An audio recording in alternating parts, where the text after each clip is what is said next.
हम बार बार जन्म क्यों लेते हैं? हमारा अगला जन्म क्या होगा, ये कैसे निर्धारित होता है?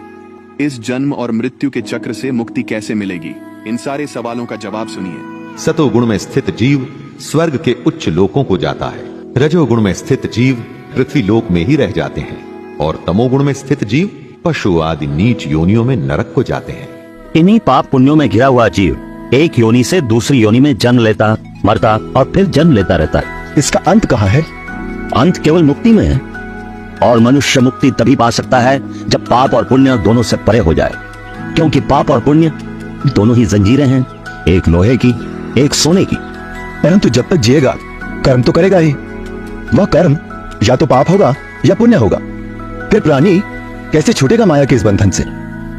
तुमने ठीक कहा राम, कर्म तो करना ही पड़ता है, परंतु जब कर्म निष्काम कर्म हो जाता है, फल की इच्छा से रहित हो जाता है, तो जीव कर्म फल से मुक्त हो जाता है। इसके दो ही सरल तरीके हैं, एक भक्ति और दूसरा साक्षी भाव का अभ्यास करना, अर्थात कर्ता का अहंकार छोड़ना, कर्ता होते हुए भी दृष्टा हो जाना।